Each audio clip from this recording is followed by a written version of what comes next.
अस्सलाम वालेकुम। पिछले कुछ अरसे में पाकिस्तान में पोलराइजेशन इतनी ज़्यादा बढ़ गई है कि हर एक दूसरे को शक की नज़र से देखता है। इमरान खान की सियासत में एंट्री और उनके ख़िलाफ़ अदम एतमाद, ये दोनों मामला भी उसी कंट्रोवर्सी का हिस्सा हैं। इमरान खान को सियासत में लॉन्च इसलिए किया गया था कि पीपल्स पार्टी और PMLN के मुकाबले में एक बड़ी सियासी जमात जो है उसको खड़ा किया जा सके। इस्टेब्लिशमेंट ने इस पूरे प्रोसेस को 2011 से लेकर ऑनवर्ड 2018 में उनके इंतखाब तक और उनके अदम एतमाद से चंद माह पहले तक 100% उनको सपोर्ट किया। वो यहाँ डी चौक में धरना हो तो उसके पीछे जो साहब थे शुजा नवाज़ अपनी किताब में पूरी कहानी तहरीर कर चुके हैं।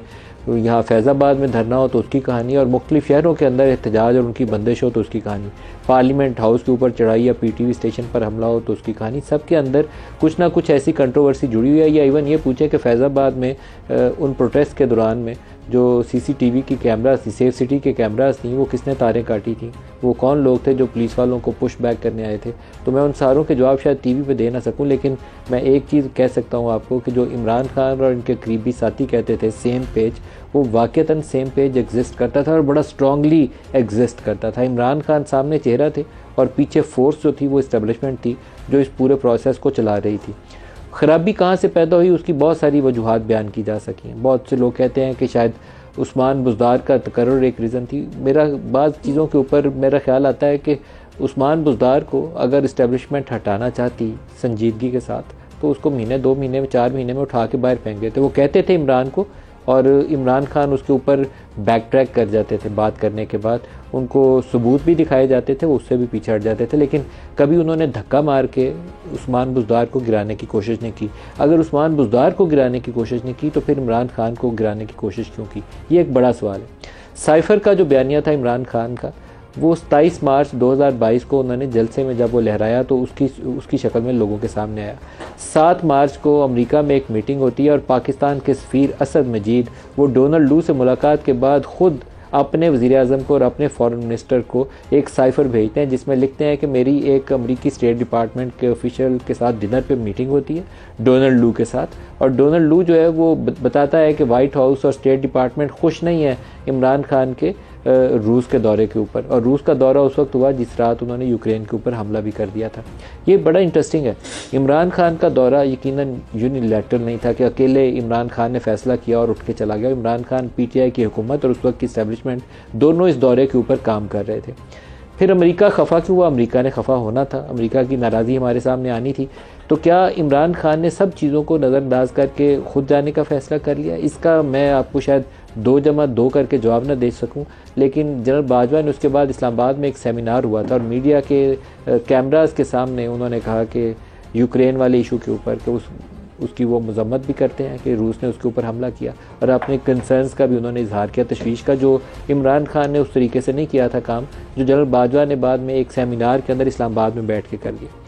साइफ़र एक इंटरसेप्ट पब्लिकेशन है जिसने पूरे साइफ़र का टेक्स्ट छापा है। मैंने 100% ये नहीं कह सकता कि हर लफ्ज़ ठीक है, लेकिन उसके जो कंटेंट्स हैं वो लार्जली दुरुस्त हैं जो छापे गए हैं, क्योंकि मैंने बहुत सारी बैकग्राउंड इंटरेक्शंस में बड़े हाईएस्ट लेवल के ऊपर लोगों के साथ जब ये साइफ़र की कंट्रोवर्सी चल रही थी तो जो चीज़ें मैंने उन लोगों की ज़ुबानी सुनी थी मोर और लेस वही चीज़ें।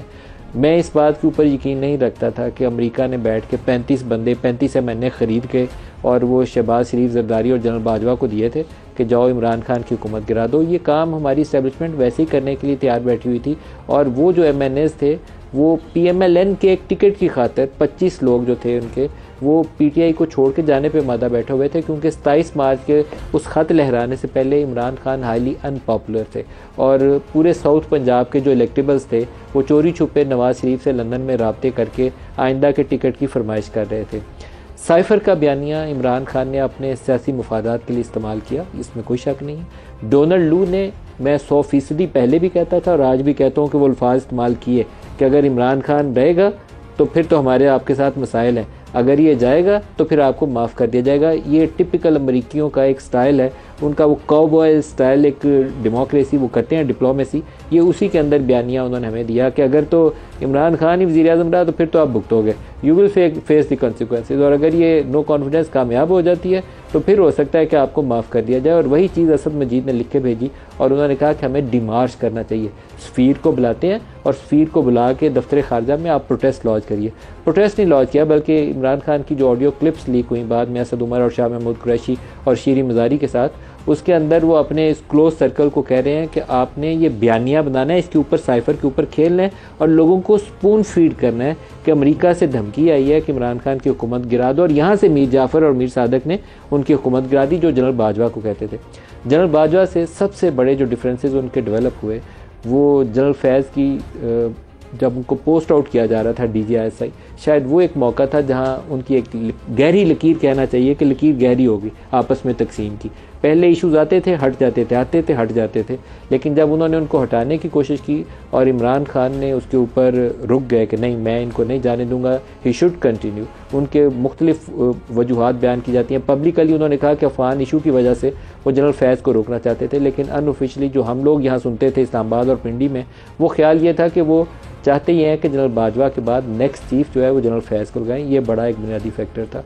तो फिर अगर ये 7 मार्च का इलामिया आ चुका था मरासला, इमरान खान ने अमरीकी सफ़ीर को या चार्ज डी फेयर को बुला के प्रोटेस्ट क्यों नहीं लॉन्च किया, जनरल बाजवा को तलब करके उनसे उनकी सरजनिश करते या उनसे जवाब तलबी करते, अपने सेक्रेटरी खारजा को बुलाते उससे जवाब तलबी करते, नेशनल सिक्योरिटी कमेटी का इजलास तलब करते, वो भी नहीं किया, सीधा 27 मार्च को क्यों लहराया। इसका जवाब फॉर्मर DGISPR ने अपनी एक प्रेस कॉन्फ्रेंस में दिया था, जो आज मैं आपको दोबारा सुनवाना चाहता हूँ। दिखाएगा। जहां तक मामला है, आर्मी चीफ ने 11 मार्च को कामरा में साबिक वजीर आजम से खुद इसका तस्करा किया था, जिस पर उन्होंने फरमाया कि ये कोई बड़ी बात नहीं। हमारे लिए ये हैरान कुन था जब 27 मार्च इस्लामाबाद के जलसे में कागज का एक टुकड़ा लहराया गया और ड्रामाई अंदाज में एक ऐसा बयानिया देने की कोशिश की गई जिसका हकीकत से दूर दूर तक कोई वास्ता नहीं था। साइफर के हवाले से कई हकायक मंजर आम पर आ चुके हैं, जिसने इस खोखली और मनगढ़ंत कहानी को बेनकाब कर दिया है। पाकिस्तानी सफीर की राय को अपने सियासी मकासद के लिए इस्तेमाल किया गया। ISI ने नेशनल सिक्योरिटी कमेटी को बता दिया था कि हुकूमत के खिलाफ किसी भी किस्म की साजिश के कोई शवाहिद नहीं मिले। फौज की लीडरशिप को निशाना बनाया गया और हर चीज को गद्दारी और रिजीम चेंज ऑपरेशन से लिंक कर दिया गया। लफ्ज एपॉलिटिकल न्यूट्रल को एक गाली बना दिया गया। न्यूट्रल तो जानवर होता है, ये भी पाकिस्तानी सियासत में एक बयानिए का हिस्सा बना। तो आज जो अपने मेहमान हैं उनसे हम पूछेंगे कि न्यूट्रल्स का क्या रोल था। साइफर जो एक मीटिंग के मिनट्स थे जिसके ऊपर पाकिस्तान के अपने सफ़ीर ने अपने वज़ीर आज़म को लिख के भेजा था कि ये कहानियाँ, ये सूरत हाल है, अमेरिका के चार्ज डी अफेयर को बुलाइए और उनके ऊपर प्रोटेस्ट लॉन्च करिए। फिर ये सारी साजिश की कहानी कैसे सामने आई, एक्चुअल साजिश थी क्या।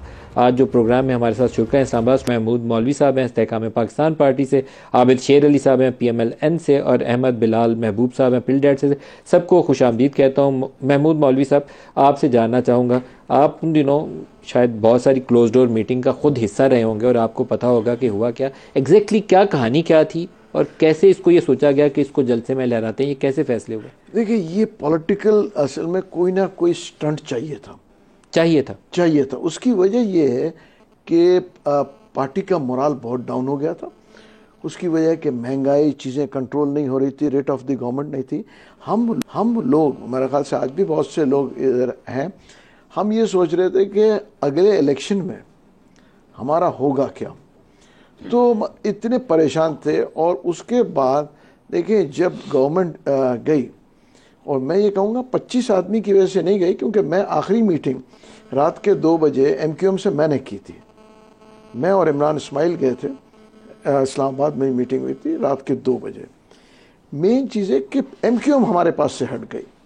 देखिए, हम जो गवर्नमेंट खड़ी थी वो मगर 4 या 5 सीटों पे खड़ी थी, और जब MQM हट गई और रात को हमने MQM को, वी ऑफर्ड देम एवरीथिंग। हमने उनको गवर्नरशिप ऑफर किया, उनको ministry of ports and shipping offer किया। उन्होंने कहा now you all are too late. अभी जरदारी साहब यहाँ से गए हैं और हमारी डील फाइनलाइज हो चुकी है। तो उसी हिसाब से हमें अंदाज़ा हो गया कि जी गवर्नमेंट। लेकिन फिर इमरान खान ने ये सारा बयानिया जो था ये जनरल बाजवा को फ्रेम किया ना, कि जनरल बाजवा मीर जाफ़र सादक है, उन्होंने अमेरिका की माँ पर किया। ये उन्होंने कैसे फैसला किया? उसकी वजह ये है ना, कोई भी मतलब पार्टीज को आप देखें, जब हुकूमत से निकलते हैं तो वो इस्टेब्लिशमेंट को और फौज को ब्लेम करते हैं। मतलब आप पूरी हिस्ट्री उठा के देख लें, it can be all the parties I would name. लेकिन मैंने इस्लामिया के अंदर एक जुमला है, मैं उसको बाकी सारी चीज़ों से मैं वाकिफ़ था बैकग्राउंड से A to Z, लेकिन एक जुमला है जो मुझे बड़ा उसमें इंटरेस्टिंग लगा, वो डोनाल्ड लू को असद मजीद ने कोट किया हुआ है। उसने कहा कि जो NSC है पाकिस्तान का, उसने आके हमें बताया कि ये इमरान का फ़ैसला था रूस जाने का। NSC मुईद यूसुफ था और मुईद यूसुफ को जनरल बाजवा लाए थे। तो अगर मुझे आके डोनाल्ड लू को या स्टेट डिपार्टमेंट को ये बात कह रहा है तो इट मीन्स कि वो कहाँ से कह रहा है। तो इमरान खान का ये कहना कि फिर यहाँ से मैसेज दिया गया था कि इमरान का फैसला था, तो किसी हद तक उसका शिकवा मुझे लगता है दुरुस्त होगा। देखिए उसकी वजह बगैर एस्टेब्लिशमेंट के जिसको अप्रूवल के इमरान खान जो है रशिया का जा ही नहीं सकते थे, इसमें तो कोई दो राय। क्या ये एक वाइज डिसीजन था उस रात जाना जिस रात हमला हो गया? नहीं, मेरे ख्याल से बहुत सारी चीज़ें पक रही थी। देखिए ना, बुजदार साहब का भी एक इशू था, वो तो पहले साल से शुरू हो गया था। वो तो पहले साल से शुरू हो गया, मगर उसके वो चलता गया और ये उसको साथ कहते रहे अभी हम चेंज करेंगे, अभी चेंज करेंगे। मैं नाम नहीं लूँगा, एक स्टेज पे बुजदार साहब का फाइनल हो गया था, शाम 5:30 बजे जनरल साहब से खान साहब की मीटिंग हुई।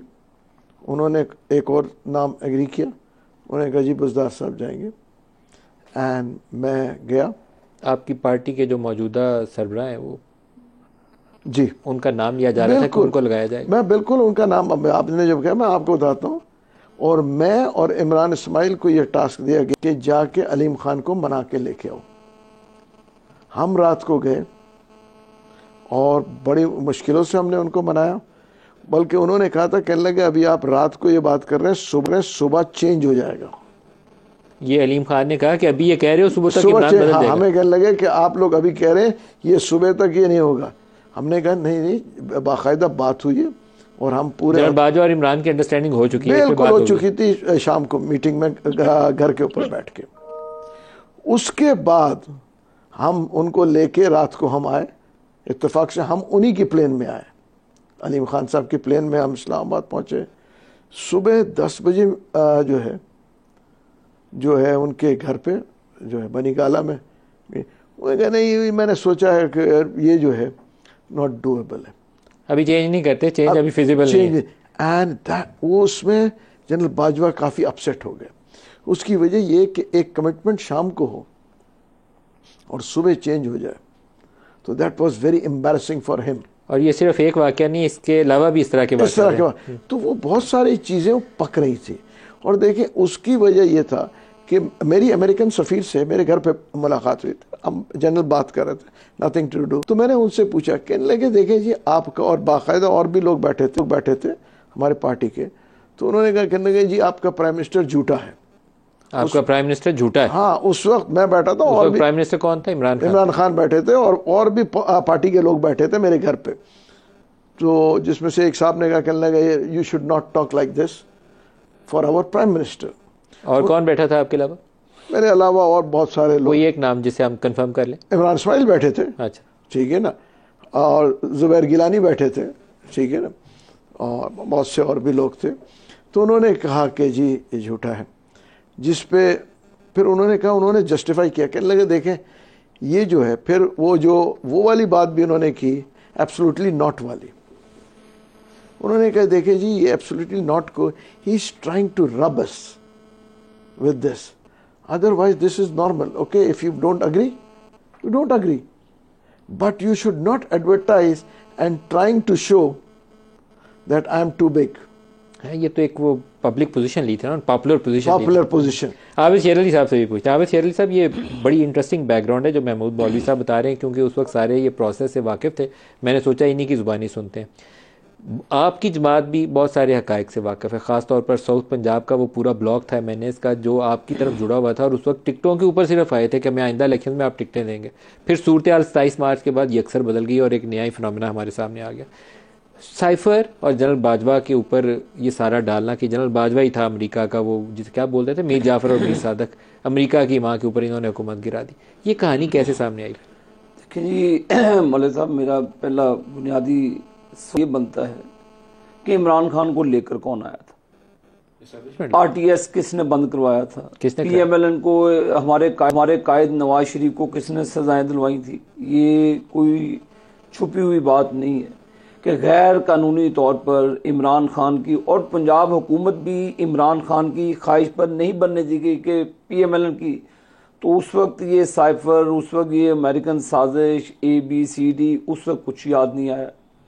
जब जैसे मुफ्ती साहब ने फरमाया अनपॉपुलर हुए इमरान खान 3.5 साल, उनकी जो कीना परवरी थी, जो वो साजिशें करते थे पॉलिटिकल लीडरशिप के ख़िलाफ़, उनका 3.5 साल यही रट लगाते रहे कि नवाज शरीफ का EC निकाल दें, नवाज शरीफ को सज़ा दे दें, नवाज शरीफ को यूं कर दें।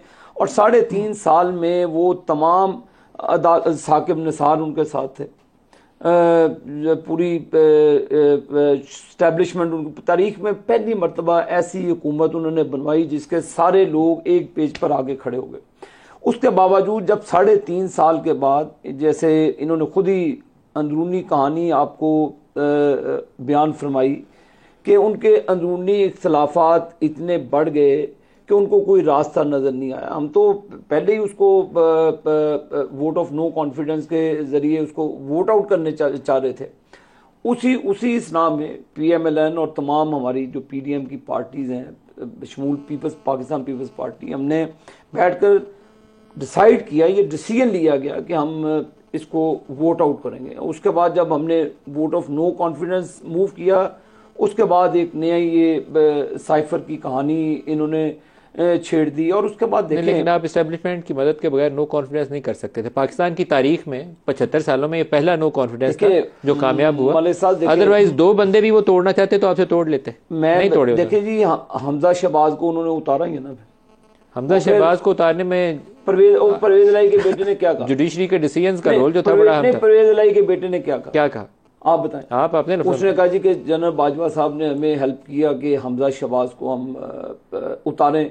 और इसका मतलब फिर जो जुडिशरी के फैसले थे मलिक साहब, इस मुल्क की बदकिस्मती यही है फिर कि जो जुडिशरी है, जो एक ऐसा इदारा है जिसकी तरफ पूरी पाकिस्तान देखती है, इंसाफ का इदारा है, अगर वो साकिब निसार जैसे और लोग, कल भी फैसला आने वाला है, वो जजमेंट्स और रिव्यू और जजमेंट वाला जो आपका एक्ट है उसके ऊपर फैसला आना है। देखिए कल कहीं स्ट्राइक डाउन ना हो जाए, आपकी जाते जाते आपकी तबीयत साफ हो जाएगी। अहमद बिलाल साहब को गुफ्तगू में शामिल कर लो। ये देखें, साजिशें, आपकी मुस्कुराहट बता रही है कि आपको भी सारा कुछ, कौम को भी पता है। मैं अहमद बिलाल साहब को शामिल कर लूँ। अहमद बिलाल साहब, आपने ये सारा कुछ पाकिस्तान में जो कुछ 1 साल में हुआ है, बहुत ज़्यादा तलखी बड़ी, पूरी कौम 2 हिस्सों में बट गई। और अब जो कुछ PTI के साथ हो रहा है वो भी कोई खुशाइन नहीं है। इमरान खान इस वक्त जेल में पड़ा हुआ है, बहुत से उसके MNAs भागे हुए हैं, कईयों की 8-8 बार ज़मानत हुई है और वो छूट नहीं रहे।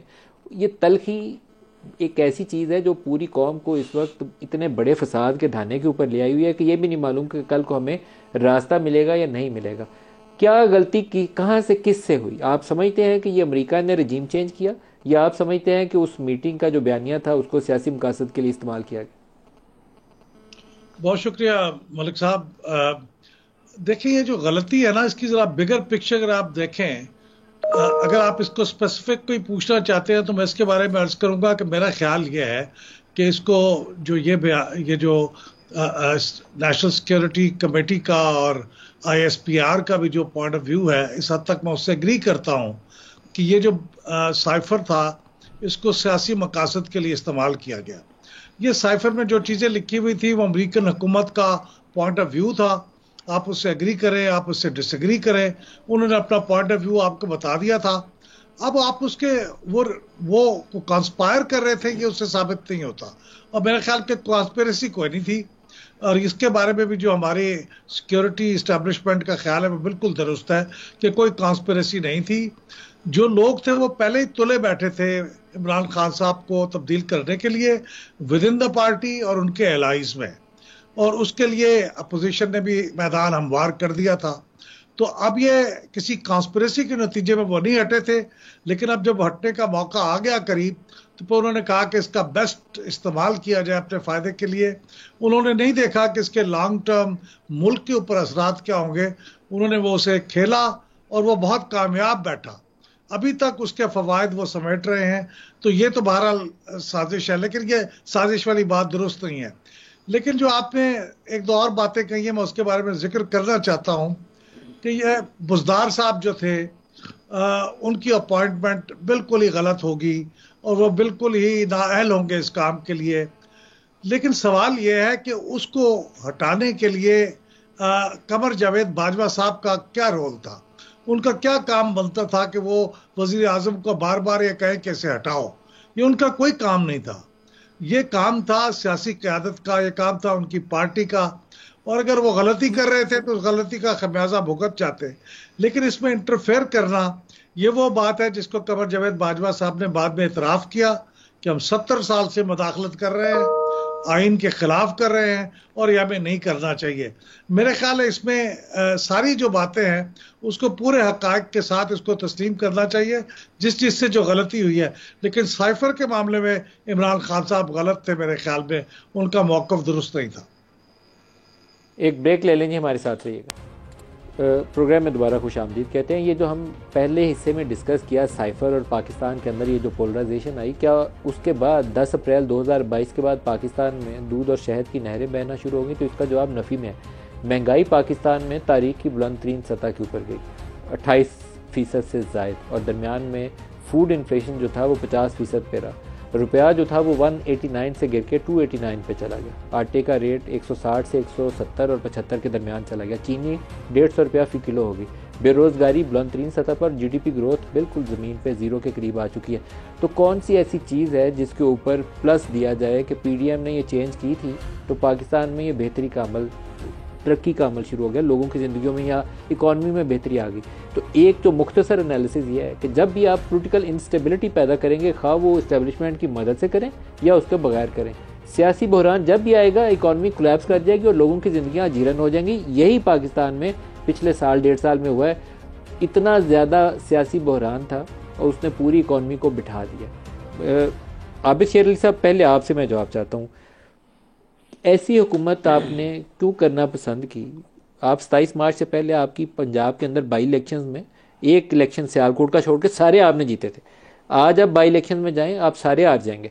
आप क्यों ऐसी हुकूमत को लेना पसंद किया जिसके अंदर ये सारा कुछ आपको नज़र आ रहा है? क्या मुहर्रकात थे, क्या फ़वाइद थे?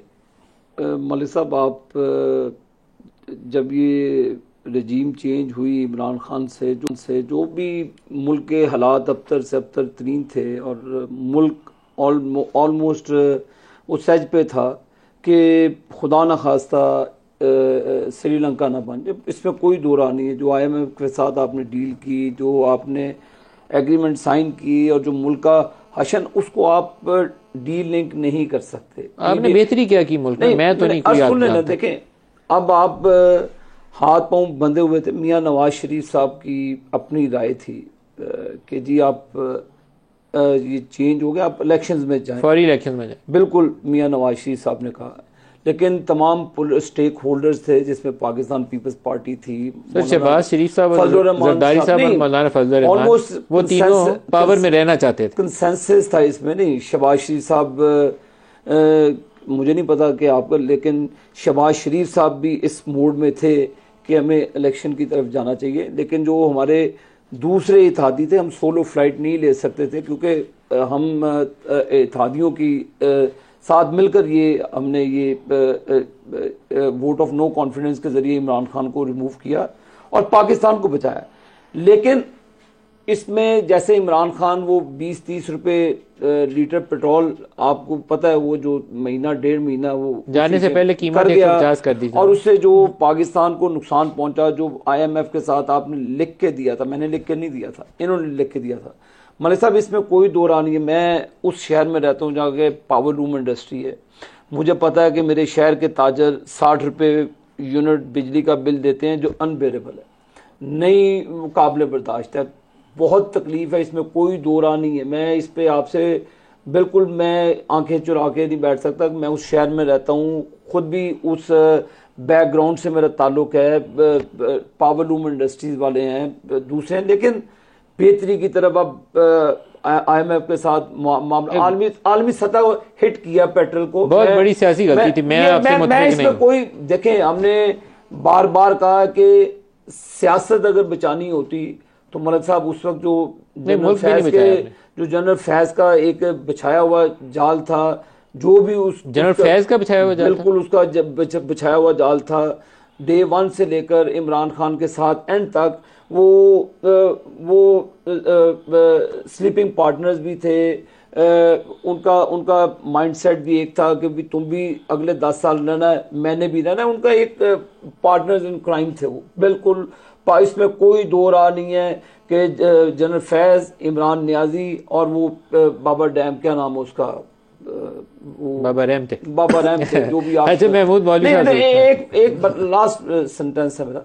मलिक साहब, ये हमें भी तकलीफ है, हम भी लोगों से वोट लेते हैं। हमें मैंने आपको बताया कि उस शहर में रहता हूँ, ख्वातीन, मुझे भी पता है कि लोग बेचारे किस मुश्किल से अपने बिल बिजली के देते हैं। मैंने इलेक्शन में भी कहा था, तो इस पर मामला कुछ इन्होंने एलपीजी की डील्स ऑफ की जिससे प्राइस आसमान को चलेगी। हमारा कौम को ये बताना चाहिए था, ये हमारी मिनिस्ट्री की भी नालायकी है कि जो 60% हमारी जनरेशन है वो फॉरेन फ्यूल पे। महमूद साहब से पूछे, महमूद साहब जो अप्रैल से लेकर अब तक की मुद्दत है, पिछले 30 जून तक की ले लेते हैं, $4 अरब की रिमिटेंसेज नीचे चली गई, $4 अरब की पाकिस्तान से एक्सपोर्ट्स नीचे चली गई, रुपया आपका डॉलर के मुकाबले में 100 रुपया गिर चुका है, तेल की कीमत 100 ऊपर चली गई, क्योंकि जितना रुपया गिरेगा तेल ने उतना ऊपर जाना है, महंगाई बुलंद तरीन सतह के ऊपर है।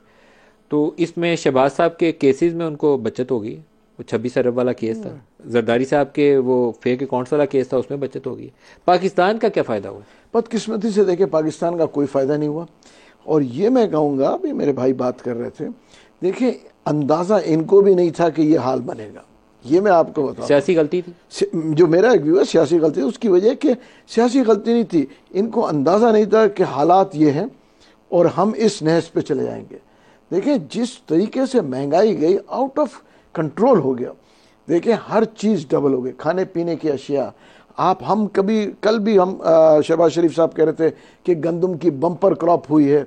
अगर बम्पर क्रॉप हुई है, आज 125-130 रुपये किलो गंदम नहीं मिल रहा है।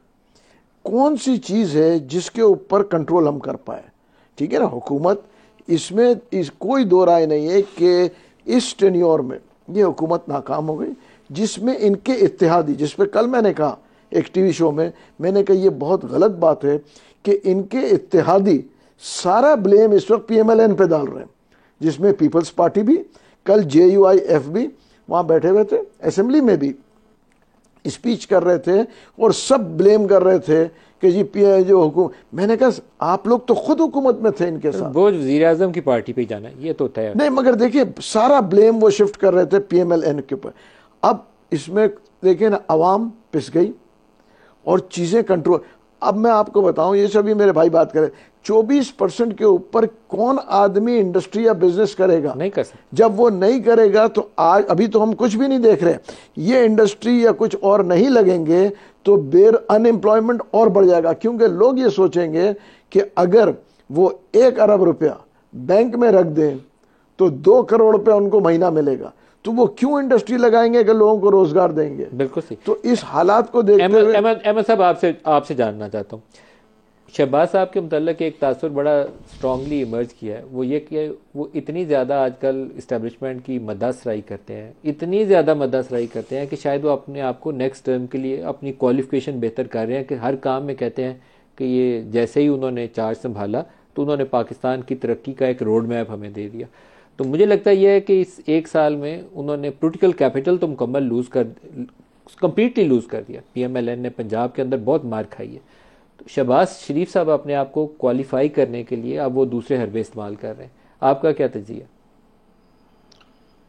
मलिक साहब देखिए, पहले जो बात थी ना, जो आप सवाल पूछ रहे थे कि इन लोगों ने क्यों ये फैसला किया, एक अनपॉपुलर गवर्नमेंट को हटा के आ गए और खुद अनपॉपुलैरिटी अपने जिम्मे ले ली, उसकी बड़ी एक सिंपल सी तौजी है जो ये लोग करते हैं और गालिबन वो सही भी करते होंगे। वो ये थी कि जनरल फैज हमीद साहब को इमरान खान साहब most likely chief of army staff बनाना चाहते थे और उनका ख्याल था कि अगर वो चीफ ऑफ आर्मी स्टाफ बन जाएंगे तो फिर जिस तरह की पार्टिजान पोजीशन उन्होंने बतौर ISI चीफ के ले रखी थी इससे पहले, वो 2023 का इंतखाब तो छोड़े, 2028 का इंतखाब भी उन्हें लगता था कि शायद वो उनको नहीं जीतने का मौका दिया जाएगा। ये एक सिंपलिस्टिक सोच थी, ओवर सिंप्लीफिकेशन थी या हकीकत थी, यह हमें नहीं पता, लेकिन स्टार्ट ऐसे हुआ था लेकिन जो कीमत उन्होंने अदा की शायद उसका भी उन्हें अंदाजा नहीं था कि ये जो इतनी बड़ी कीमत उन्हें अदा करनी पड़ेगी महंगाई की सूरत में, कीमतों की सूरत में, ये भी उनको अंदाजा नहीं था। तो मेरे ख्याल में ये हमें क्लियरली समझ लेना चाहिए कि उसकी वजह यही थी। ये हमारे मुल्क में जो इस्टेब्लिशमेंट के ऊपर डिपेंडेंस होती है वो इलेक्शन जीतने के लिए या कम से कम इलेक्शन ना हारने के लिए, ये उसका एक रिफ्लेक्शन है कि आप देखते हैं कि कोई भी शख्स जब ये देखता है कि उसे इस्टेब्लिशमेंट की हमायत शायद ना मिले तो वो कुछ भी करने के लिए तैयार हो जाता है। ये एक रियलिटी है हमारी, इसको हम जिस तरह से भी इसकी तौजीह कर ले, लेकिन हकायक ये थे। या बात दुरुस्त कह रहे हैं, क्योंकि एक स्टेज के ऊपर इमरान खान सुबह जलसा करते थे और जनरल बाजवा को कहते थे मीर जाफर और मीर सादिक, और रात को प्रेसिडेंसी में मीटिंग करते थे और उनको कहते थे 8 माह की एक्सटेंशन ले लें और खुद इलेक्शन करवा के आप जाएं, मार्च में इंतखाबात करवा दें। तो ये दोनों चीज़ें बैक वक्त चल रही थी। वो डील ले भी रहे थे जनरल बाजवा, और सुबह इमरान खान उनके खिलाफ बोलते थे और शाम को वो डील दे भी रहे थे। कि पाकिस्तानी सियासत की इंतहाई जो भयानक शक्ल है जो इस सूरत में हमारे सामने आती है। बिल्कुल इस पे कोई शक नहीं है, बिल्कुल इस पे कोई शक नहीं है। ये हमारी सियासत का एक भयानक रियलिटी है जिसको हमें अदराक करना चाहिए और इसको बदलना चाहिए। ये इतनी आज हम जिस हालत में पहुंचे हुए हैं उसकी वजह यह है कि ये जो हमने ड्युअलिटी कायम की हुई है, दोगलापन है कि एक हुकूमत सामने होती है और एक पीछे होती है। एक छोटी किराने की दुकान इस तरह की ड्युअलिटी भी नहीं चल सकती। तो हम एक मुल्क चलाना चाहते हैं, डिक्टेटरशिप में भी मुल्कों ने तरक्कियां की हैं, वो अलग बात है, लेकिन ये जो दोगलापन है ना जिसमें आप दो काम करते हैं, एक चेहरा सामने और एक पीछे, ये नहीं चल सकता, इसमें मुल्क नहीं चल सकता। ये नहीं चलता। ब्रेक ले लें जी, हमारे साथ रहिएगा।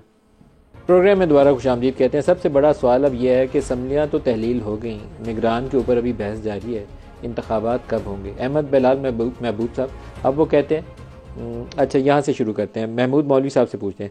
महमूद मौलवी साहब, सबसे पहला सवाल तो यह है कि केयर टेकर कौन होगा। फिर दूसरा सवाल यह है कि इलेक्शन कमीशन पुरानी सेंसस के ऊपर जाएगा या नए सेंसस के ऊपर हल्का बंदियों पर जाएगा। 6 महीने 8 महीने आगे चले जाएंगे। देखिए केयर टेकर के तो बहुत सारे नाम है, तो मेरा किसी के स्टेटमेंट देना बेकार होगा। उसकी वजह कि सब नाम गर्दिश कर रहे हैं, 4-5 नाम गर्दिश, कोई 2-3 नाम बता दें जो लाइक्लीहुड है। राहिल शरीफ साहब हैं, उसके अलावा इसाक डार साहब हैं और जिलानी साहब हैं, और मैं तो कहूँगा कि ऐसा कोई नाम आएगा जो मेरा व्यू है जो इस वक्त लिस्ट में ही नहीं है।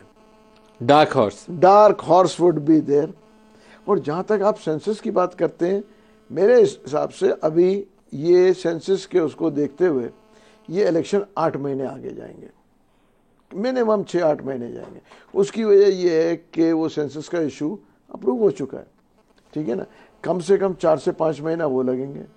उसके बाद जो है फिर ये 8 महीने में हो अर्लीस्ट। और मैं ये आज नहीं कह रहा हूँ, मैं पिछले आप 1 महीने से मेरे टीवी शोज उठा लें, मैं हमेशा कहता रहा कि 2023 में इलेक्शन नज़र नहीं आ रहे। तो आपको मार्च अप्रैल तक फिर इलेक्शन नज़र नहीं आते? मुझे तो मार्च अप्रैल तक भी नज़र नहीं आते। ये आपको जो है ना, ये 2-3 महीने में ये देखना है किस करवट जा रहे हैं। देखिए लोग बातें कर रहे हैं कि इकोनॉमी को संभालने की बात हो रही है।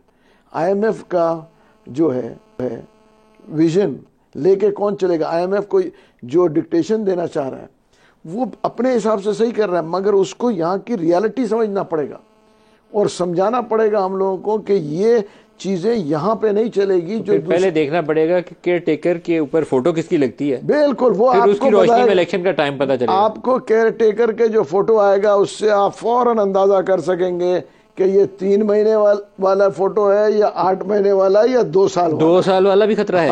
वो भी खतरा है। आबिद शेर अली साहब, देखिए जी, मैं तो हामी हूँ आइन के मुताबिक जो हमारा एक कानूनी तरीकाकार है 60 से 90 रोज चले। 2-3 महीने अगर आप सेंसस की बात करते हैं तो मलिक साहब आगे हो जाए। मार्च से ज़्यादा मेरे एक पॉलिटिकल स्टूडेंट के हवाले से मैं समझता हूँ कि ये मुल्क के लिए बेहतर नहीं होगा कि आप सिंगल हैंडेड आप मुल्क को और ज़्यादा ड्रैग करें उस तरफ के, फिर बाहर निकलना मुश्किल ना हो। तो इसमें जो मैं समझता हूँ कि बजाय के नए तजर्बात के बजाय कौम को मौका देना चाहिए। 6 महीने लगे, 8 महीने मैक्सिमम इलेक्शन होने चाहिए। और ये मेरे जो महमूद साहब मौलवी साहब ने बात की है, मैं इससे एग्री नहीं करता कि 1-2 साल जाने चाहिए। जाने में तो इस मुल्क में मार्शलें लगती हैं तो 7-7 साल तक इलेक्शन नहीं होते, 10-10 साल चले जाते हैं। तो ये हमें भी अपनी पॉलिटिकल विजडम को आगे बढ़ाते हुए हमें कोई ऐसा रास्ता निकालना होगा कि आपने जो इनसिक्योरिटी है मुल्क के अंदर, जो मुल्क के अंदर पॉलिटिकल केओस है, ये जो आप सियासी अफरा को संभालने का जो सबसे बेहतरीन कुलिया ये था कि शहबाज शरीफ मेक श्योर करते कि 60 से 90 रोज के अंदर इंतखाबात हों, लेकिन वो जाते हुए मेक श्योर करके गए हैं कि नए सेंसस को नोटिफाई करके इलेक्शन को 6 माह के लिए आगे ले जाए। मेरी अर्ज सुने, ये आपकी अपनी जमात करके मेरी अर्ज सुने। देखिए MKM भी एक पॉलिटिकल पार्टी है और भी लोगों की चले 2-3 महीने अगर सेंसस में लगकर अगर एक इज्तिमाई सोच को आगे बढ़ाकर आप एक कंसेंसस डेवलप कर लें मुल्क के अंदर, तो ये इससे अच्छी खुशकिस्मती कौन है? तो उस इलेक्शन को फिर तमाम इससे कोई कंसेंसस नहीं डेवलप होना सियासी बेयकीनी में ले गए। देखें नहीं गैर यकीनी। अच्छा, टाइम खत्म हो गया। कल सुप्रीम कोर्ट से कुछ अहम फैसले आने वाले हैं और मेरा ख्याल है कि अगले हफ्ते 10 दिन के अंदर कुछ ऐसे फैसले और भी आएंगे जो बहुत से लोगों के सियासी मुस्तकबिल का तयन भी कर सकते हैं। महमूद मौलवी साहब, आबिद शेर अली साहब, अहमद बिलाल महबूब साहब, आप सबका बहुत शुक्रिया। आज के लिए इतना ही, इजाज़त दीजिए। अल्लाह हाफ़िज़।